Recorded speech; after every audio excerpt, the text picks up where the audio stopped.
MotorWeek is made possible by TireRack.com, State Farm, and WeatherTech.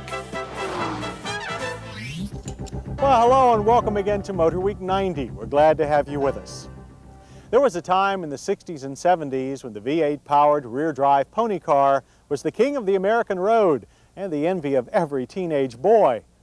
Well, it's the 90s now, and changing public taste, tighter mileage regulations, and sophisticated Japanese competitors have taken their toll on what was once a proud breed. The Pontiac Firebird is one of the few surviving true pony cars. It's had to fight for its life recently as bean counters at General Motors have sought to replace the aging rear-drive F-body platform with a more profitable front driver. Fortunately, the enthusiasts have prevailed, and it looks like the Firebird will be with us for years to come. After all, future generations deserve the chance to have a V8 sports coupe that can sprint from 0 to 60 in 6.3 seconds and finish the quarter mile in 14.9 seconds at 94 miles per hour. That's courtesy of Pontiac's top-line Firebird, the Trans Am GTA. It's the most over-the-top pony car in the Pontiac inventory, a distinction that it wears like a badge of honor. And with dramatic styling changes for the 91 model year, the GTA will no longer be mistaken for its F-body cousin, the Chevy Camaro. A new rounder nose with integral driving lights smooths out the Firebird's lines while retaining the shark-like look that has made it so popular. There are also distinctive aerodynamic side skirts and a prominent rear spoiler that's wide enough to play football on. Unfortunately, the high-mounted stop lamp is positioned inside the rear glass, where it severely restricts rearward visibility. As for the interior, it remains essentially unchanged. It's still one of the roomiest cockpits available in a sports coupe. The dash is probably where the Firebird shows its age most. Controls, while large and well-marked, are spread out and sometimes hard to reach. That's especially true of the gauges, which sweep across the dash. It's quite a comprehensive collection, but several readouts are hidden by the steering wheel rim. The seats are leather-covered buckets, a standard feature in the GTA. They're well padded and supportive, with adjustments for both lumbar and lateral support.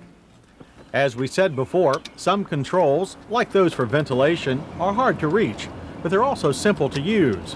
Air conditioning is standard equipment on all V8 Firebirds.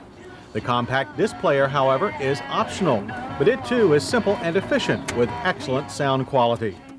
A firm, positive shifter controls the 4-speed automatic transmission.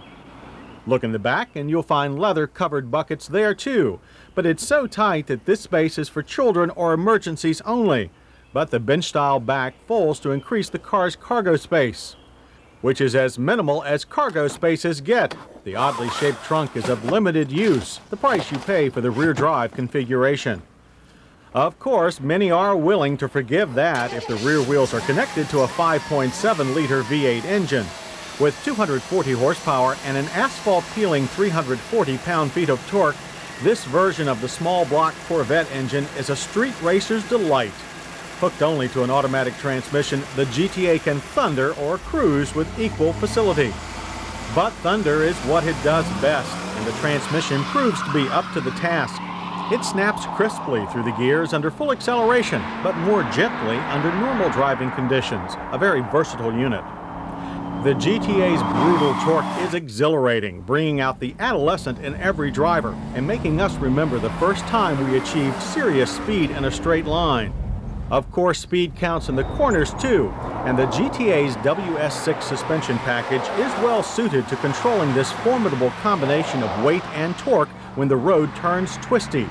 There's little front plow, and you can easily sling the tail just by using the throttle. It's tremendous fun, though we don't recommend this kind of power level for less experienced drivers. It could easily get away from them.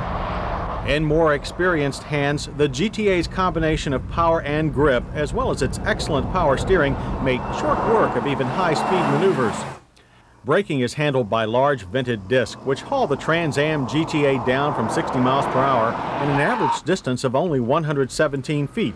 These are strong brakes, and the pedal has plenty of feel, but they did display a tendency towards rear lockup as they got hot. Fortunately, this did not affect distance or stability. And we would be disappointed if a car as wide and heavy, nearly 3,500 pounds, as this one was unstable, especially one wearing fat, sticky Goodyear Eagle ZR50s on 16-inch alloy wheels. We are disappointed with the GTA's fuel economy. While the EPA estimates it at 16 city, 24 highway, our test car couldn't top 15 miles per gallon on our mixed test loop. A high 71 decibel interior sound level also took some getting used to. But there's not much else to be disappointed in. The GTA's hits start with tremendous power and sharp handling. We also like the aggressive styling, strong brakes, and roomy, comfortable cockpit. Misses are the minimal trunk space, restricted rear visibility, and poor fuel mileage. By comparison, the Chevrolet Corvette L98 is quicker, largely thanks to its sophisticated 6-speed manual gearbox. The Corvette outhandles the GTA, but has less interior room and costs thousands more. The Nissan 300ZX Turbo is also a lot more expensive and even quicker than the Corvette.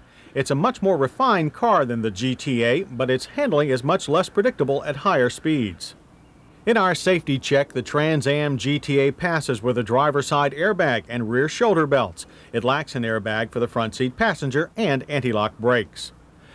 V8 Firebird prices start under $15,000. But if you want a GTA like ours, the price is $23,475. An additional $676 worth of options brought the final price up to $24,151. That's not cheap, even by today's rather pricey standards. But the Pontiac Trans Am GTA offers a driving experience that's unique in a breed of car that is almost extinct. If you want that, you have to pay the going rate.